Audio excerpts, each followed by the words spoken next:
नमस्कार मित्रांनो, कसे आहात सगळे? मस्त मजेत ना? एस क्लास एज्युकेशन बाय सुहानीमध्ये आपल्या सर्वांचं मनापासून स्वागत आहे. मित्रांनो, आज आपण पाहणार आहोत 10th standard science part 2 lesson number 2 life processes in living organisms part 1. याआधी आपण याच लेसनचा पार्ट 1 पाहिलेला आहे. आता आपण पाहणार आहोत पार्ट 2, ज्यामध्ये आपण पेज नंबर 13 आणि 14 कवर करणार आहोत. याआधी पार्ट 1मध्ये आपण पेज नंबर 12 कवर केलं होतं. आय होप तुम्ही तो व्हिडिओ पाहिला असेल. जर तुम्ही तो व्हिडिओ पाहिला नसेल तर इथे कॉर्नरला एक छोटासा आय आयकॉन आहे, ज्यावर क्लिक करून तुम्ही तो व्हिडिओ पाहू शकता. त्याचबरोबर या चॅनलवरती अवेलेबल असणाऱ्या सर्व व्हिडिओजची लिंक तुम्हाला खाली डिस्क्रिप्शन बॉक्समध्ये मिळेल. तिथे जाऊन देखील तुम्ही आणखीन व्हिडिओज पाहू शकता. So friends, let us start.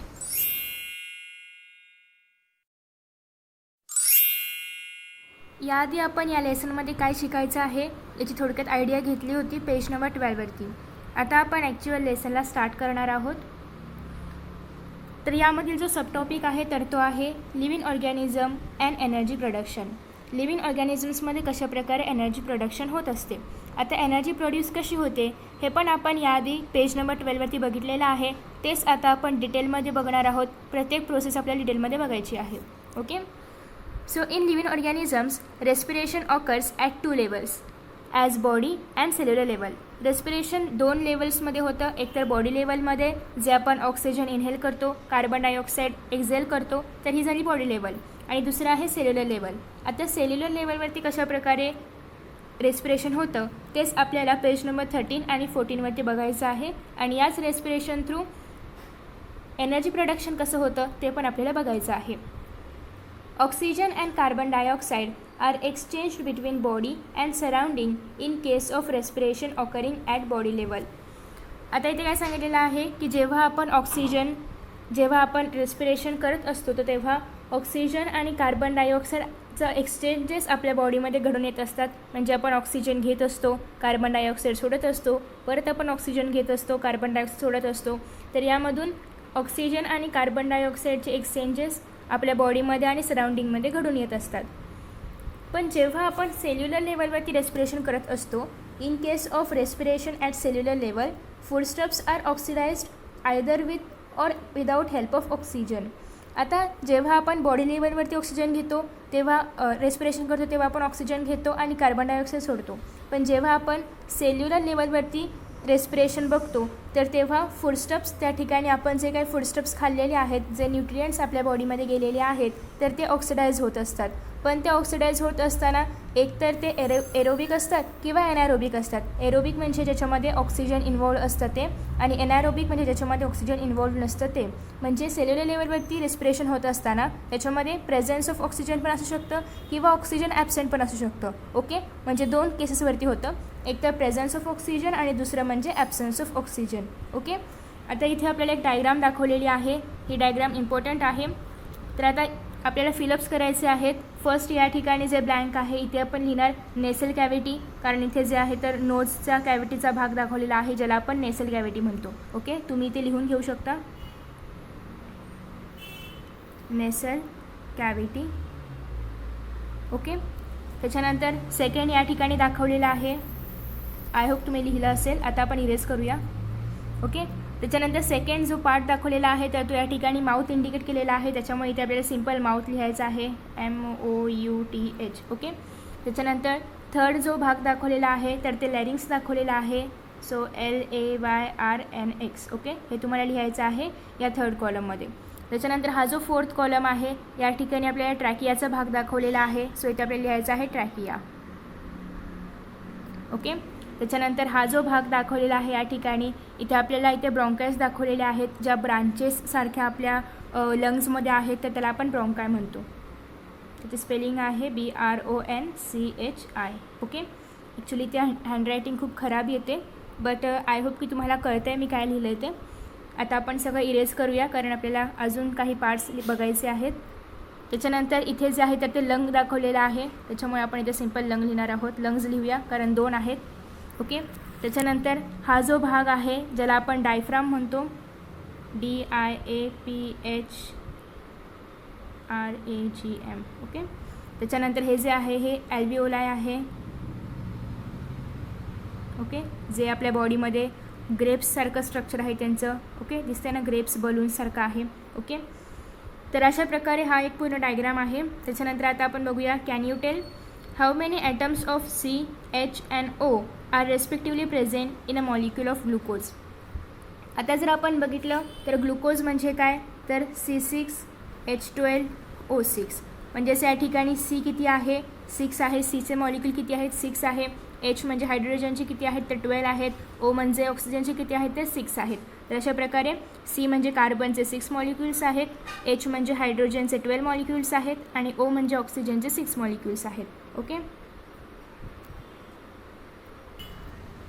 त्याच्यानंतर नेक्स्ट क्वेश्चन आहे, which types of chemical bonds are present between all these atoms.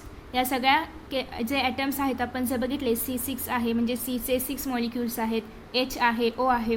तर हे सगळे जे मॉलिक्युल्स आहेत जे या बॉन्डमध्ये प्रेझेंट आहे, त्यांचा एक बॉन्ड तयार झाला आहे ना, C6H12O6 is equal to glucose.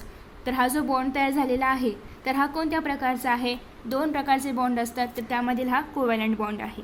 Okay, त्याच्यानंतर थर्डवर आहे, in terms of chemistry what happens actually when a molecule is oxidise. जेव्हा एखादा मॉलिक्यूल ऑक्सिडाइज होतो तर तेव्हा नक्की काय होतं केमिस्ट्रीच्या माध्यमातून. तर जेव्हा एखादा मॉलिक्यूल ऑक्सिडाइज होतो तेव्हा एकतर ते ऑक्सिजन ॲटम्स जे आहेत तर ते गेन करतं किंवा एकतर ते लूज करतं. म्हणजे एकतर ते ऑक्सिजनचे ॲटम्स जे आहेत तर ते अजून मिळवतं किंवा अजून ॲटम्ससोबत कंबाईन करतं किंवा ते आपल्याकडचे जे ऑक्सिजनचे ॲटम्स आहेत ते लूज करतं. ओके, त्याच्यानंतर पुढे सांगितलेलं आहे कशा प्रकारे ही प्रोसेस होते आणि एनर्जी फॉर्म होते, एनर्जी प्रोड्यूस होते. Carbohydrates of the food that we consume every day are mainly utilized for production of energy required for daily need. आपण जे काही कार्बोहायड्रेट्स रोज आपल्या फूडमधून कन्झ्युम करत असतो तर ते युटिलाइज केलं जातं का, तर आपल्याला रोज जी एनर्जी लागते त्याचं प्रोडक्शन करण्याची आवश्यकता असते. आपल्याला रोज खूप मोठ्या प्रमाणामध्ये एनर्जी लागते, आपण अनेक कामं करत असतो आणि प्रत्येक काम करण्यासाठी आपल्याला एनर्जीची आवश्यकता असते. मग ही जी एनर्जी आहे ही तयार करण्यासाठी ही कशामधून तयार केली जाते, तर कार्बोहायड्रेट्समध्ये. आपण जे फूड खातो त्याच्यामध्ये जे कार्बोहायड्रेट असतं तर त्या कार्बोहायड्रेटच्या माध्यमातून त्याचं युटिलायझेशन करून ही एनर्जी प्रोड्यूस केली जाते. This energy is obtained in the form of ATP. ही एनर्जी ATPच्या फॉर्ममध्ये ऑप्टेन केली जाते. ATP म्हणजे काय, ATP म्हणजे काय, ॲडेनोसाईन ट्रायफॉस्फेट, आणि ADP म्हणजे काय, ॲडेनोसाईन डायफॉस्फेट. ते आपल्याला पुढे बघायचं आहे. For this purpose glucose a type of carbohydrate. Glucose हे काय आहे, कार्बोहायड्रेटचाच एक प्रकार आहे. ओके, त्याच्यामुळे असं सांगितलेलं आहे, is oxidise step by step in the cell. मग या प्रोसेसमध्ये काय होतं, आपल्याला एनर्जी प्रोड्यूस करायची आहे, तर त्यासाठी ग्लुकोज जे आहे म्हणजेच आपल्या बॉडीमध्ये जे कार्बोहायड्रेट्स आहेत तर ते स्टेप बाय स्टेप सेलमध्ये ऑक्सिडाइज केले जातात. Okay, this is called as cellular respiration, आणि यालाच आपण सेल्युलर रेस्पिरेशन असं म्हणतो. Cellular respiration occurs among the living organisms by 2 methods. आता आपल्या बॉडीमध्ये जे सेल्युलर रेस्पिरेशन होतं तर ते 2 मेथड्समध्ये होतं. मी आधी सांगितल्याप्रमाणे एक तर पहिली मेथड आहे एरोबिक रेस्पिरेशन, ज्याच्यामध्ये ऑक्सिजन इन्व्हॉल्व असतो, आणि सेकंड मेथड आहे एनारोबिक रेस्पिरेशन, ज्याच्यामध्ये ऑक्सिजन इन्व्हॉल्व नसतो. ओके, ऑक्सिजन इन्व्हॉल्व असणे म्हणजेच ती जी प्रोसेस आहे ती ऑक्सिजनच्या प्रेझन्समध्ये होणे, आणि ऑक्सिजन इन्व्हॉल्व नसणे म्हणजे ती जी प्रोसेस आहे तर ती ऑक्सिजनच्या ॲब्सेन्समध्ये होणे. In aerobic respiration glucose is oxidise in 3 steps. Aerobic respiration म्हणजे जेव्हा ऑक्सिजन त्या ठिकाणी प्रेझेंट असतं तर ती प्रोसेस. तर एरोबिक रेस्पिरेशनमध्ये ग्लुकोज 3 स्टेप्समध्ये ऑक्सिडाइज होतं. पहिली स्टेप आहे ग्लायकोलायसिस, दुसरी स्टेप आहे ट्रायकार्बोक्सिलिक ॲसिड सायकल, आणि तिसरी स्टेप आहे electron transfer chain reaction. So आपण आधी फर्स्ट प्रोसेस बघूया जी आहे glycolysis. Glycolysis, process of glycolysis occurs in cytoplasm. Glycolysis ही जी प्रोसेस आहे तर ती सायटोप्लाझ्ममध्ये होत असते. सायटोप्लाझ्म म्हणजे आपल्या सेलमध्ये जे फ्लुईड मटेरियल असतं म्हणजे न्यूक्लियस वगैरे यांच्या बाजूला पूर्ण सेलभर जे फ्लुईड मटेरियल असतं तर तिथे ही प्रोसेस घडून येत असते. अ molecule of glucose is oxidise step by step in this process. जे ग्लुकोजचं मॉलिक्यूल आहे म्हणजेच जे आपल्या बॉडीमधलं कार्बोहायड्रेट आहे ते या प्रोसेसमध्ये स्टेप बाय स्टेप हळूहळू ऑक्सिडाइज होत असतं. And 2 molecules of each that is pyruvic acid, ATP, NADH2 and water are form. आणि जेव्हा हे आपल्या बॉडीमधलं जे ग्लुकोज आहे ते जेव्हा ऑक्सिडाईज होत असतं तेव्हा त्यातून आपल्याला 2 मॉलिक्युल्स मिळतात कशाचे, पायरुविक ॲसिडचे. त्याचबरोबर 2 मॉलिक्युल्स ATPचे मिळतात म्हणजेच ॲडेनोसाईन ट्रायफॉस्फेट. त्याचबरोबर 2 मॉलिक्युल्स NADH2चे मिळतात आणि अजून 2 मॉलिक्युल्स मिळतात ते म्हणजे या ठिकाणी सांगितलेलं आहे वॉटर. वॉटर म्हणजेच काय, H2O. ओके. त्याच्यानंतर molecules of pyruvic acid formed in this process are converted into molecules of acetyl coenzyme A. आता आपल्याला या ठिकाणी जे 2 मॉलिक्युल्स मिळालेले आहेत, ओके, आपण इथे बघितले की आपल्याला जेव्हा आपण कार्बोहायड्रेट किंवा ग्लुकोज जेव्हा ऑक्सिडाईज करतो तेव्हा आपल्याला इथे काय मिळत आहेत, 2 मॉलिक्युल्स ऑफ पायरुविक ॲसिड मिळत आहेत. ओके. आता हे जे पायरुविक ॲसिडचे 2 मॉलिक्युल्स आहेत ते पुढे काय होतात, converted into molecules of acetyl coenzyme ए आणि तेच मॉलिक्युल्स पुढे ॲसिटाइल कोएन्झाइम एमध्ये कन्वर्ट होतात. 2 molecules of NADH2 and 2 molecules of carbon dioxide म्हणजे CO2 R release during this process. आणि या प्रोसेसमध्ये म्हणजेच जेव्हा पायरुविक ॲसिडचं कन्व्हर्जन ॲसिटाइल कोएन्झाइममध्ये होतं तर या प्रोसेसमधून 2 मॉलिक्युल्स ऑफ NADH2चे 2 मॉलिक्युल्स, त्याचबरोबर अजून सांगितलेलं आहे या ठिकाणी कार्बन डायऑक्साईडचे 2 मॉलिक्युल्स रिलीज होतात. ओके, या प्रोसेसमध्ये. त्याच्यानंतर पुढची प्रोसेस आहे. आय होप तुम्हाला ग्लायकोलायसिस प्रोसेस समजली असेल. आपण पुन्हा एकदा पाहूया. तर आपण बघतोय की glycolysis. So process of glycolysis occurs in cytoplasm. Glycolysis ही प्रोसेस सायटोप्लाझ्ममध्ये घडून येते आणि सायटोप्लाझ्म म्हणजे काय, तर सेलमध्ये जे फ्लुइड मटेरियल असतं तर ते असतं cytoplasm. A molecule of glucose is oxidise step by step in this process. या प्रोसेसमध्ये ग्लुकोजचे जे मॉलिक्युल्स आहेत म्हणजे आपल्या बॉडीमध्ये जे कार्बोहायड्रेट्स आहे जे आपल्याला फूडस्टफ्स खाल्ल्यानंतर मिळालेलं आहे तर ते carbohydrates step by step oxidise केलं जातं आणि जेव्हा ते ऑक्सिडाईज केलं जातं तेव्हा आपल्याला काय मिळते, तर 2 molecules of pyruvic acid, pyruvic ॲसिडचे 2 मॉलिक्युल्स मिळतात. परत 2 मॉलिक्युल्स ऑफ ATP, ॲडेनोसाईन ट्रायफॉस्फेटचे 2 मॉलिक्युल्स मिळतात. प्रत्येकाचे 2-2 मॉलिक्युल्स मिळणार आहेत. पायरुविक ॲसिडचे सुद्धा 2 मॉलिक्युल्स मिळणार आहेत. ATPचे पण 2 मॉलिक्युल्स मिळणार आहेत. NADH2चे पण 2 मॉलिक्युल्स मिळणार आहेत. NADH2 म्हणजे निकोटामाइड ॲडेनाईन डायन्यूक्लियोटाइड. त्याच्यानंतर आहे वॉटर. वॉटरचे पण 2 मॉलिक्युल्स मिळणार आहेत. वॉटर H2O त्याचे 2 मॉलिक्युल्स मिळणार आहेत. ओके. तर ही झाली फर्स्ट स्टेप. सेकंड स्टेप आहे मॉलिक्युल्स ऑफ पायरुविक ॲसिड. आता इथे आपल्याला जे 2 पायरुविक ॲसिडचे मॉलिक्युल्स मिळालेले आहेत तर molecules of pyruvic acid form in this process are converted into molecules of acetyl coenzyme. आता हे जे आपल्याला 2 मॉलिक्युल्स मिळालेले आहेत पायरुविक ॲसिडचे तर परत हेच 2 मॉलिक्युल्स कन्वर्ट केले जातात ॲसिटाइल कोएन्झाइममध्ये. ओके.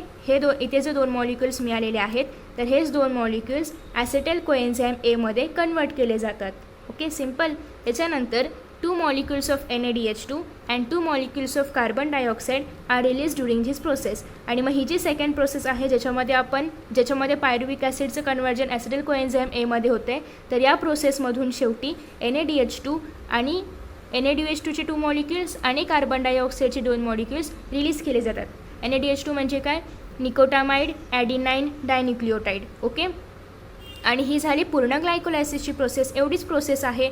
फर्स्ट ह्याच्यामध्ये फक्त 2-2 मॉलिक्युल्स प्रत्येकाचे बाहेर पडत आहेत आणि मग त्यातून जे पायरुविक ॲसिडचे 2 मॉलिक्युल्स आहेत त्याचं कन्व्हर्जन होतं ॲसिटाइल कोएन्झाइममध्ये आणि मग शेवटी आपल्याला काय मिळते, NADH2चे 2 मॉलिक्युल्स आणि कार्बन डायऑक्साईडचे 2 मॉलिक्युल्स. ओके.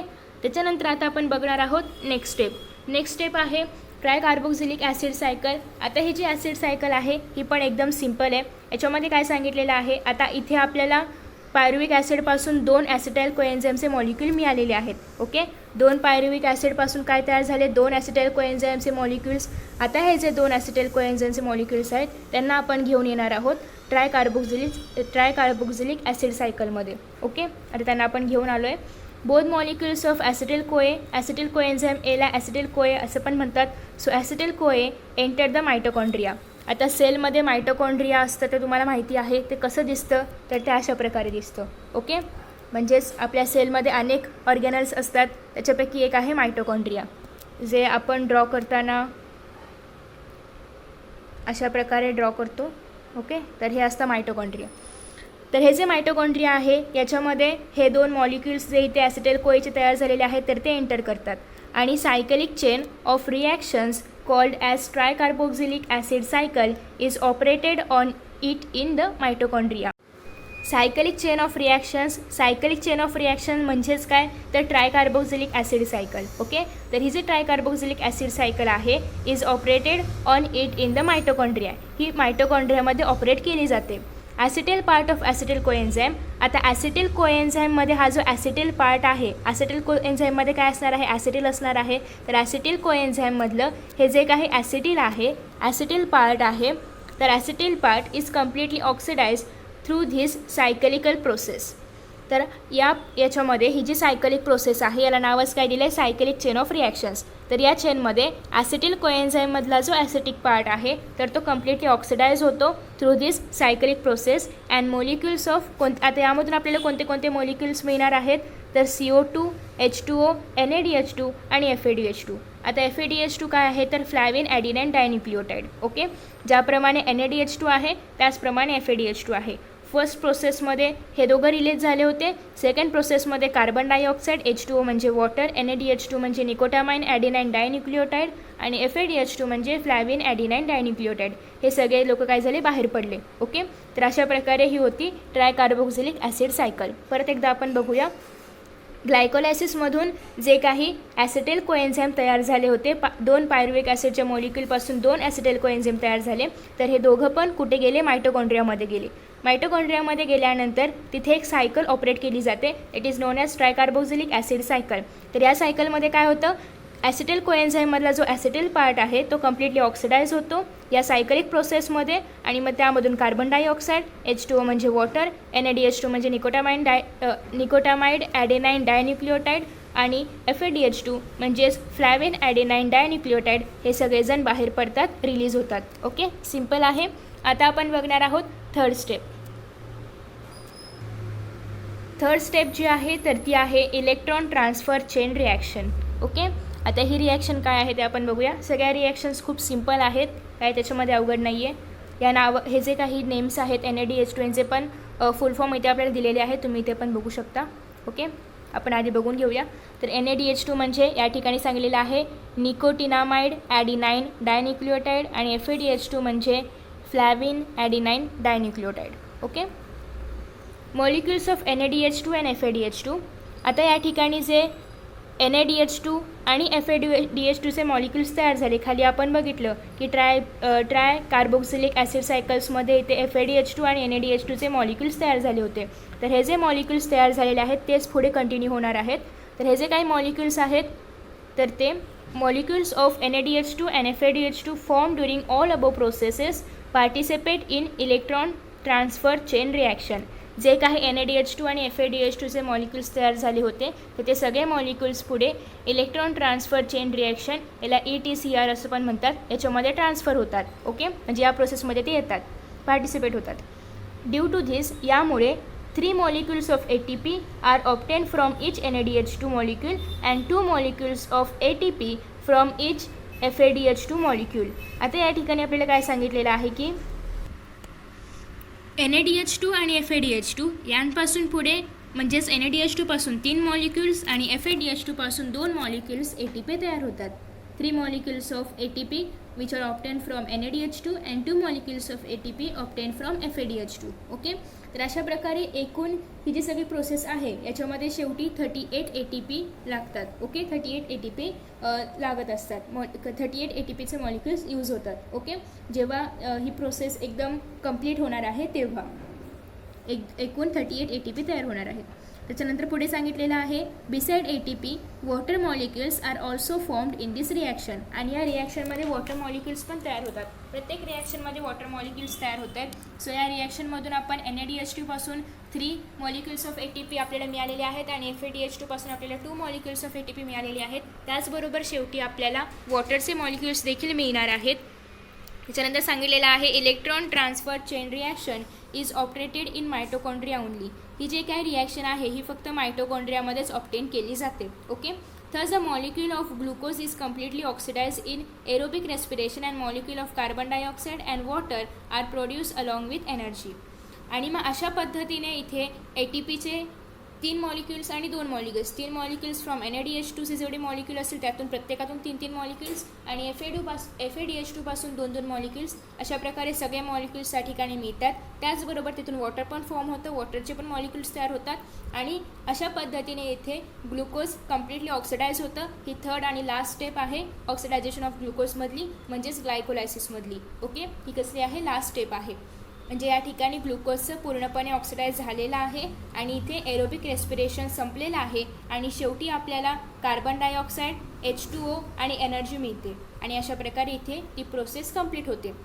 आता इथे प्रोसेस कंप्लीट झाली. आपण जरा डायग्राम पण बघूया.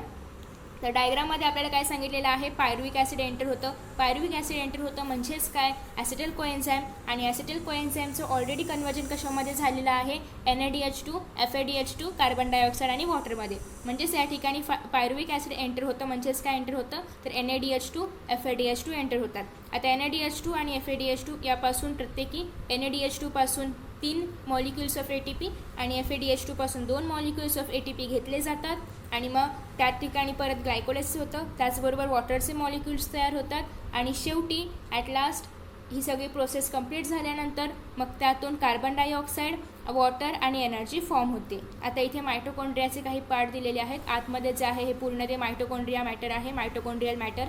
हे जे आहे बाहेरचं ते आहे आउटर मेम्ब्रान, हे आतलं जे आहे तर ते आहे इनर मेम्ब्रान. ओके, तर अशा प्रकारे इथे आपल्याला पूर्ण प्रोसेस सांगितलेली आहे. आता हे तर आपण ऑलरेडी बघितलेलं आहे, परत बघूया. NADH2 म्हणजे निकोटिनामाइन ॲडिनाइन डायन्यूक्लियोटाइड, FADH2 म्हणजे flavin adenine dinucleotide. Both enzymes are formed in the cells and used in cellular respiration. हे सगळे जे एन्झाईम्स आहेत तर ते बॉडीमध्ये तयार होत असतात, सेलमध्ये तयार होत असतात आणि ते एरोबिक रेस्पिरेशनच्या ठिकाणी वापरले जातात. आता या ठिकाणी आपल्याला ATP म्हणजे काय असा एक प्रश्न पडला असेल, तर इथे ATPबद्दल संपूर्ण माहिती आपल्याला दिलेली आहे जी आता आपण बघणार आहोत. तर ATPचा फुल फॉर्म आहे ॲडिनोसाइन ट्रायफॉस्फेट. ओके, सो आता हे ATP नेमकं काय आहे ते आपण याच्यामध्ये बघणार आहोत. Adenosine triphosphate is energy rich molecule. याच्यामध्ये काय आहे? एनर्जी कंटेन आहे. याच्यामध्ये 38 ATP आपण म्हणतो, तर तेवढी एनर्जी आपल्याला हवी असते आणि एनर्जी कंटेन असते. आणि हे जे ATP आहे तर ते मायटोकॉन्ड्रियामध्ये असल्यामुळे मायटोकॉन्ड्रियाला पॉवर हाऊस ऑफ सेल असं पण म्हटलं जातं. And energy is stored in the bonds by which phosphate groups are attach to each other. आता इथे जर आपण बघितलं तर इथे आपल्याला ATPचं स्ट्रक्चर बघायला मिळेल. तर नेमकं हे ATP तयार कसं होतं? तर ATPमध्ये 3 मॉलिक्युल्स ऑफ फॉस्फेट असतात ज्यांचं एक बॉन्ड तयार झालेलं असतं. त्याचबरोबर याच्यामध्ये अजून काय काय असतं आपण बघूया. These molecules are stored in the cells as per need. ज्याप्रमाणे आवश्यकता असेल त्याप्रमाणे ATPचे मॉलिक्युल्स आपल्या बॉडीमध्ये स्टोअर करून ठेवले जातात. Chemically ATP is triphosphate molecule formed from adenosine ribonucleoside. ATP हे काय आहे? एक ट्रायफॉस्फेट मॉलिक्यूल आहे जे ॲडिनोसाइन रायबोन्यूक्लियोसाइड यापासून तयार झालेलं आहे. इथे आपल्याला रायबो शुगर वगैरे पण दिसते. सगळ्यांचं कॉम्बिनेशन होऊन ATP तयार झालेलं आहे. इट कंटेन्स, आता याच्यामध्ये अजून काय कंटेंट असतं? अ नायट्रोजनस कंपाऊंड दॅट इज ॲडिनाइन. ॲडिनाइनशी आपला आधी पण परिचय झालेला आहे. आपण DNA जे नायट्रोजनस बेसिस असतात त्याच्यामध्ये पण ॲडिनाइन बघितलेलं आहे. सो याच्यामध्ये ॲडिनाइन कंटेंट असतं. पेंटोज शुगर आहे दॅट इज रायबोज. इथे आपण बघू शकतो रायबोज इथे दाखवलेली आहे. पेंटोज शुगर रायबोज आहे. त्याचबरोबर अजून आहे अँड 3 फॉस्फेट ग्रुप. इथे आहे 3 फॉस्फेट ग्रुप, 3 फॉस्फेट्स आहेत ते पण आपण बघितलेलं आहे.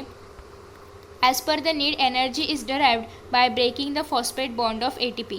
ज्याप्रमाणे गरज असेल त्याप्रमाणे फॉस्फेट बॉन्ड्स ब्रेक करून, हे जे फॉस्फेट बॉन्ड्स आहेत ते या ठिकाणी ब्रेक करून एनर्जी डराईव्ह केली जाते, एनर्जी मिळवली जाते. Okay, hence ATP is called energy currency of the cell. ATPला आपण एनर्जी करन्सी पण म्हणतो. जेव्हा गरज असेल तेव्हा आपण ते तोडून घेऊ शकतो. So that is why it is called as energy currency. Okay, आता ATPचं ADP कसं होतं? तर जेव्हा हे जे 3 फॉस्फेट आहेत तर त्यातून एक एनर्जी रिलीज होतो तर तेव्हा इथे काय राहणार? 2 फॉस्फेट राहणार आणि तेव्हा त्याला आपण ADP म्हणतो. ओके, 3 फॉस्फेट होते त्यामधला एक फॉस्फेट रिलीज होणार. आपल्याला जेव्हा एनर्जी पाहिजे असेल तेव्हा त्या एनर्जीच्या फॉर्ममध्ये रिलीज होणार आणि जेव्हा ते रिलीज होणार तर इथे किती राहतील? 2 राहतील. मग त्याला आपण ॲडिनोसाइन डायफॉस्फेट असं म्हणतो. ओके, त्याच्यानंतर आहे if there is insufficient amount of carbohydrates in body due to exceptional conditions like fasting and hunger, then lipids and proteins are used for energy production.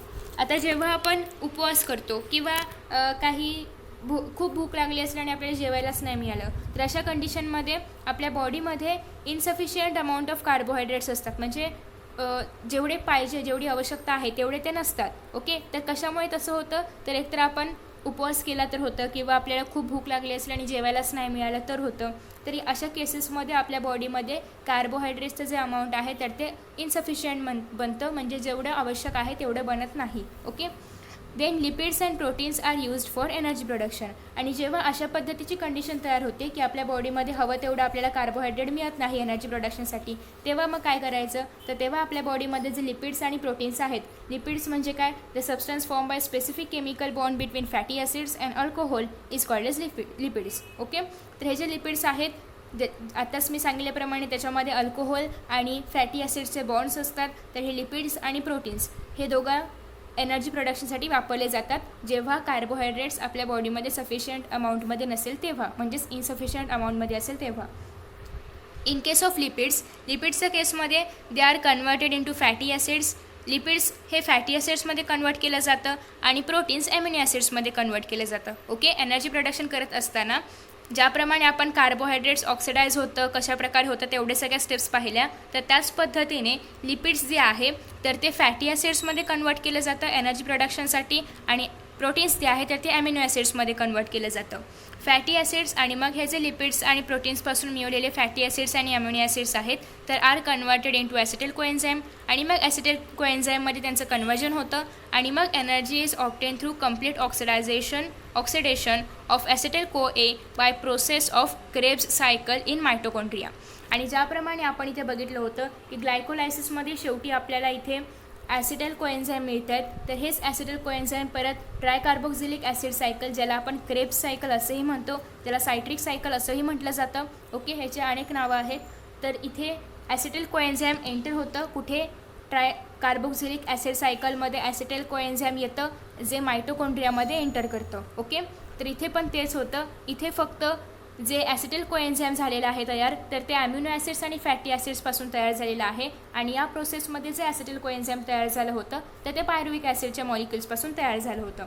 आणि इथे एकदा का फॅटी ॲसिड्सपासून आणि ॲमिनो ॲसिड्सपासून ॲसिटिल कोएन्झाईम तयार झालं की मग परत ते ज्याप्रमाणे इथे प्रोसेस आहे क्रेब्स सायकलची, ट्रायकार्बोक्झिलिक सायकलची, की मग परत ते ॲसिटिल कोएन्झाईममधला ॲसिटिल पार्ट जो आहे तर तो ऑक्सिडाईज होणार, मग त्यापासून परत कार्बन डायऑक्साईड H2O NADH2FADH तयार होणार, मग परत ते इथे ETCRमध्ये जाणार.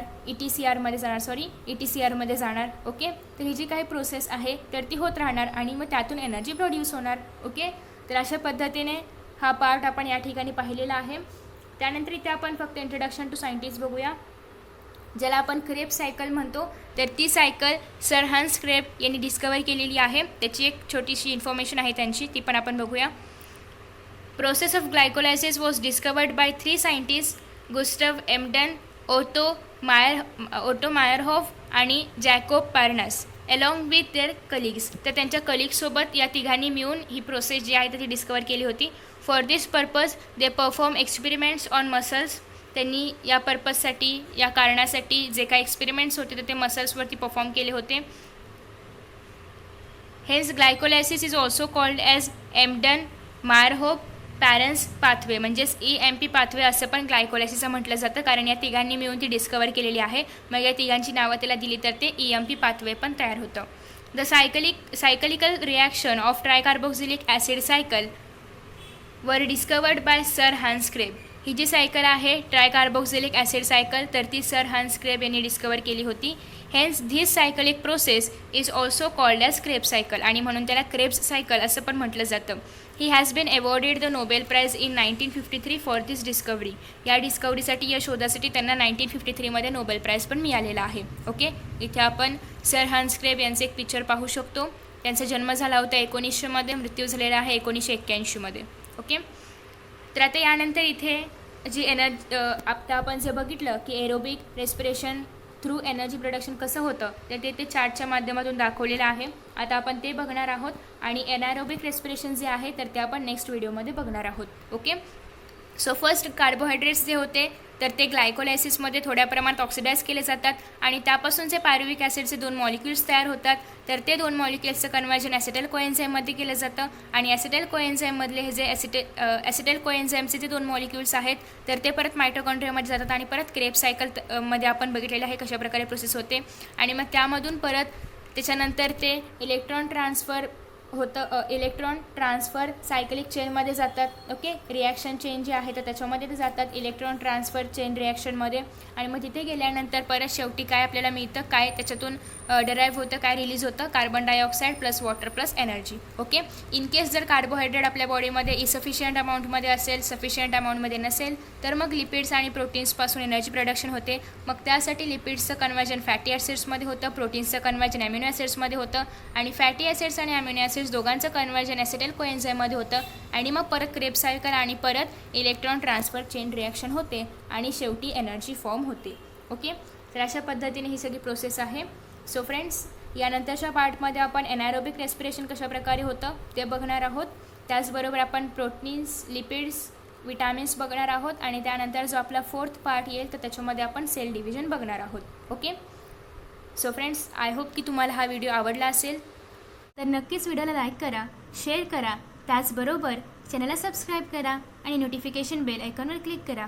म्हणजेच जेव्हा जेव्हा मी यांसारखे नवनवीन व्हिडिओज अपलोड करेन तेव्हा तुम्हाला त्याचं नोटिफिकेशन मिळत राहील. टिंग टिंग. आणि मित्रांनो, त्याचबरोबर खाली कॉमेंट करायला विसरू नका. मित्रांनो, तुम्हाला तर माहितीच आहे की या चॅनलवरती 10th स्टँडर्डच्या सर्व विषयांचे व्हिडिओज अवेलेबल आहेत आणि हे सगळे व्हिडिओज पाहण्यासाठी डिस्क्रिप्शन बॉक्समध्ये ज्या लिंक आहेत त्याचा वापर तुम्ही करू शकता किंवा तुम्ही चॅनलला विजिट देखील देऊ शकता. चला तर मित्रांनो, या ठिकाणी आपण आता इथेच थांबूया. पुन्हा भेटूया नवीन व्हिडिओमध्ये, नवीन पाठासोबत, नवीन टॉपिकसोबत. So friends, thank you for watching this video. See you in next video. Bye bye.